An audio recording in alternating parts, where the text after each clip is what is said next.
Hello, this is Chef John from foodwishes.com with Curly Q sausage. That's right, Memorial Day is coming up, which means the start of the picnic and cookout season. And I want to show you how to spiral cut and barbecue an Italian sausage that's going to blow people's minds. Okay, so pay attention. This could make you a neighborhood legend, only this time for good reasons. So step one, we're going to have to parboil the sausage.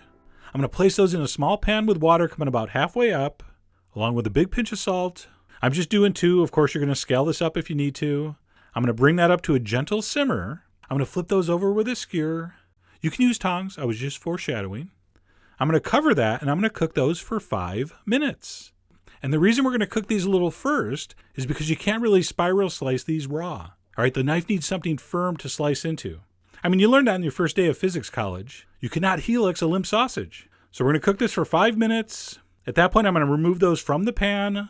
Let them cool down to room temperature before refrigerating them until cold. By the way, never put hot stuff in the fridge like I'm doing here. Even though it totally works and causes no problems, not a good idea.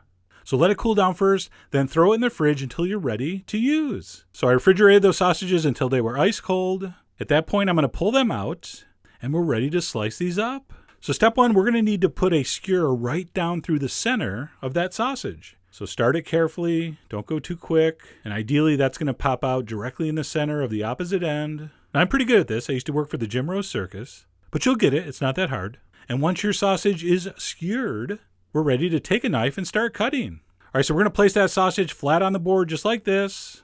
We're going to start our cut about 1 inch from the end, and all you're going to do is angle the knife slightly and just cut all the way down to the skewer. You're going to turn the sausage, you're going to keep cutting, and all that skewer does is prevent you from cutting too far through. And we're using a nice light pressure. We don't want to wreck our blade. It'd be nice to use that knife for other things. And you're going to keep cutting as you turn and cut and turn and cut. And what will happen is a perfect spiral cut. Now, when you get towards the end, don't go too far. All right, you want to stop a good inch before you get to the end. And then you're going to leave it right on the skewer. You're going to pull it open just a hair so you got about a 1/2 inch gap in between the curls. And that's the secret to forming this perfect pork helix. And by the way, don't worry, I'm not going to do any DNA jokes. I mean, this is not a double helix. And I was going to show you again with the second sausage, but then I remembered. You can rewind this and watch it again. Okay, so watch that a few times. It's very, very simple. And then you can either head out to the grill or refrigerate that until you're ready to cook. And then the only thing else I'm going to prep here before we go out to the grill is a little bit of prepared barbecue sauce. Of course, I'm using my wife Michelle's SFQ, the greatest barbecue sauce in the world, but anything's going to work. And you're going to be shocked at how well it pairs. And other than a pastry brush to brush it on with, we are ready to head out to the grill. So I'm going to place those down on a charcoal grill.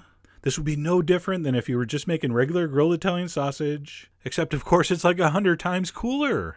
And we're not just talking aesthetics. That coiled shape is going to allow it to cook a little faster. All right, it's going to give us a ton more surface area. I mean, surface area is like crack to a chef. We love surface area. We got all that extra surface to get all nice and smoky and caramelized on the grill, but it's also going to provide lots of extra nooks and crannies for our barbecue sauce to get into. And just like anything you're going to finish with barbecue sauce on the grill, it should be almost complete before you do.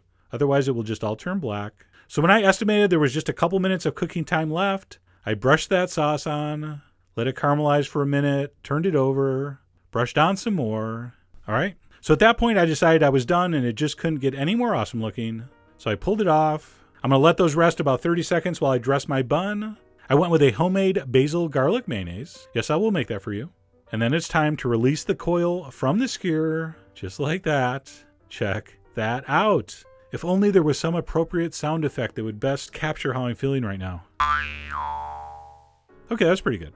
And above and beyond the shape that really was truly delicious, if you never thought to put barbecue sauce on an Italian sausage, you're in for a treat. It works beautifully. I mean, people are just going to be blown away by these. And there you're going to be, beer in one hand, spatula in the other, your chest stuck out with pride. And by chest, I probably mean beer gut. But still, you'll stick it out with pride, and you will bask in the glory that can only be produced by something as awesome as the Curly Q sausage. So I really hope you give this a try. Head over to foodwishes.com for all the ingredient amounts and more info as usual. And as always, enjoy.